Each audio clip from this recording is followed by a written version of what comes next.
Hi guys, welcome back to my kitchen. It's been a little while, but I am here again and I wanted to make some beef stew today. It is Sunday. It's also about 92 degrees in North Carolina, but I don't care. We're making beef stew, so I hope you're going to enjoy it. All right, so let me get together here with you guys and show you the ingredients and what you need. All right, guys, so I'm going to start showing you the ingredients of what you need.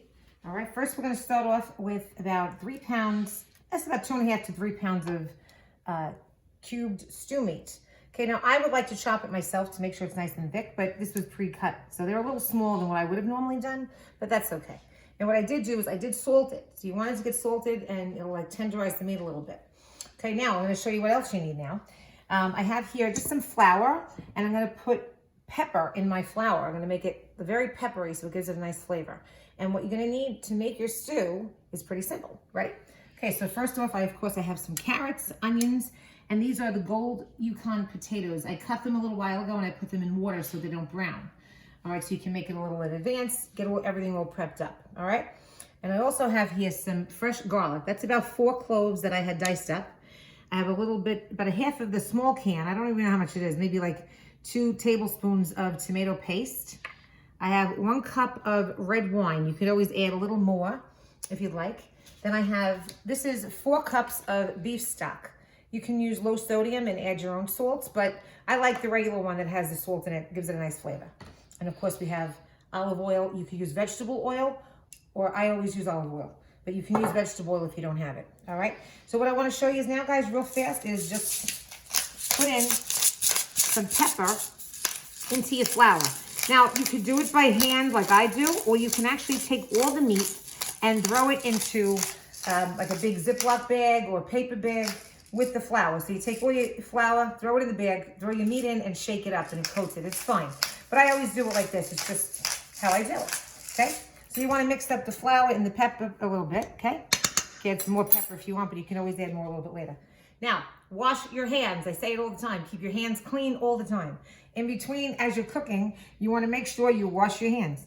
Now, what I'm gonna do is just coat this with the flour, okay?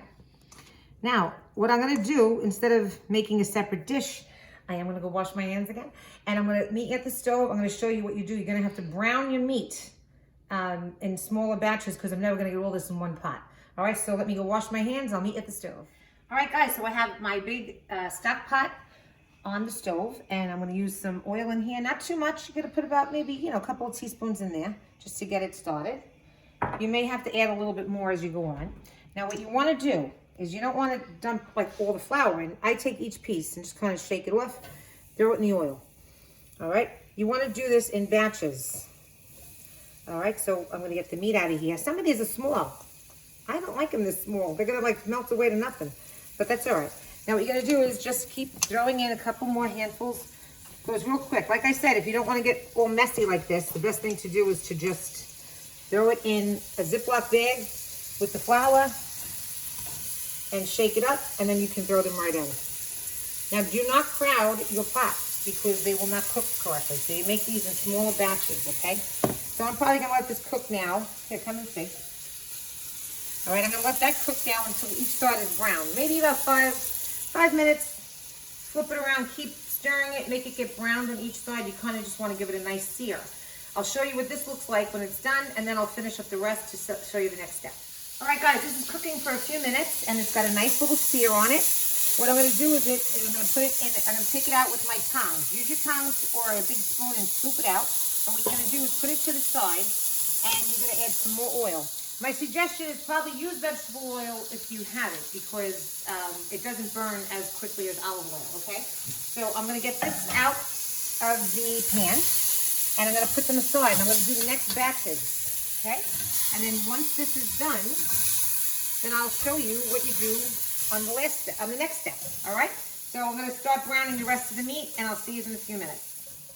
All right, guys, so I did all the meat. It's over here now. I'm gonna cover it with foil because it's nice and brown the way you want it. I'm gonna cover it, keep it nice and warm. Now, if you look in the pan here, you'll see all those little brown bits, all right, on the bottom. You're gonna use the same pot. I'm gonna throw in my onion. Okay, I have 2 like medium-sized onions. You can do, as much or as little as you want, depending on how much you want. Now again, when you dice up all your vegetables, don't dice them too small because it's a stew. You want it to be like a hearty, you know, piece of vegetable and meat, you know. Same with your meat. You want it to be nice and big chunks. All right, so, and you want to make sure your carrots and your potatoes are cut up about the same size so they all cook, you know, together. So one, it doesn't get like mushy, you know, sometimes you cut up different sizes and everything starts cooking at different times, right? All right, so you want to get your onions in here now. Now to this, I'm going to throw in, actually I'm going to throw in a little bit of tomato paste, all right? This is a nice little flavor. It's going to give it a nice little flavor. And my garlic. Okay, you're going to get your garlic in here. And you're going to get this all mixed up. You're using the oil and those brown bits in the meat to make that sauce get nice and thick too. Now to this, you're going to add your red wine. This is about a cup. So you could add more. Oops, sorry. That's my dog. All right, you want to let the onions cook just for a few minutes and just get a little bit softer. And then I'll show you what you do. All right, guys, these onions are cooking in the juice. Now it's a little bit dried up. You could add a little more wine.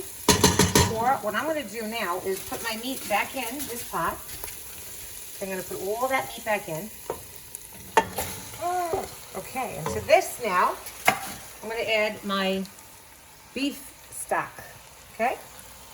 Now this is about 4 cups. You can add more if you have a lot of meat. You can add less if you have less meat. All right, it all depends on how juicy you want it. All right, now this, I actually might have to add another cup or 2, which I have in the other cabinet. But what you want to do now is get this going here. I think I am going to add a little bit more of my beef stock in this because I still have to add in the potatoes and the carrots, okay? Now, what you want to do is get this all in here. Look at the pot now. It's got, everything is under the soup, right? So what you want to do now, I'm going to add a little bit more broth. I'm going to let it come to a boil and let it boil for maybe like, I don't know, 20 minutes, 15, 20 minutes. Let it get a nice simmer going. Lower it and let it simmer for about 20 minutes or so. After that, we'll throw in the carrots and the potatoes.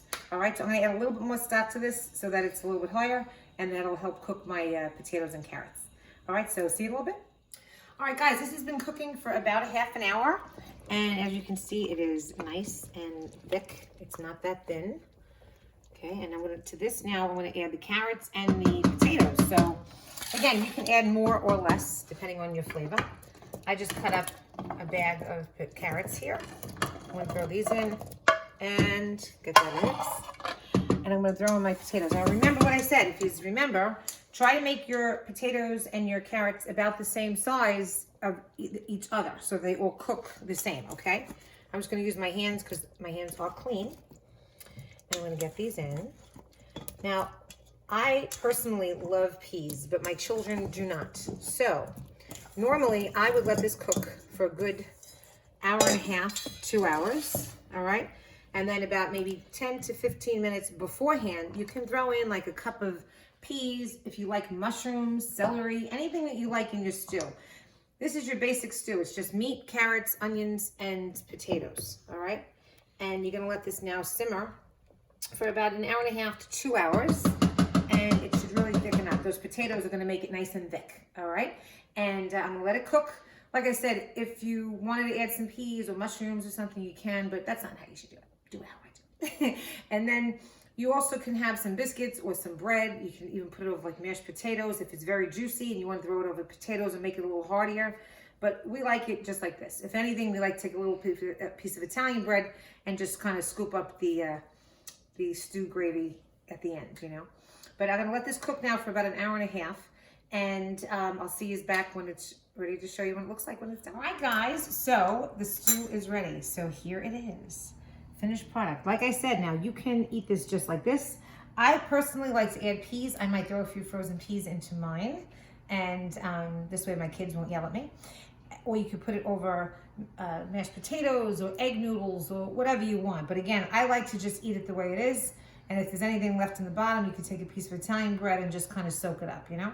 So this is absolutely delicious. Now, again, I like my meat a little bit thicker. I'm gonna take this piece here. It's very hot. I'm not gonna grab a carrot or a potato because I'm gonna burn my mouth, but I'll try this one. You see the steam coming out of it?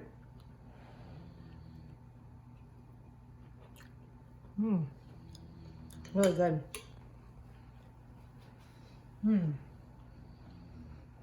Nice and tender. The longer you cook this, the more tender it'll get. It's really, really flavorful. Again, you want to taste test in between, give it a couple of good stirs, make sure you hit the bottom so it doesn't get stuck. It may need a little salt while you're cooking, but right now it really is delicious. So I hope you guys enjoy it, and happy Sunday. See you next time.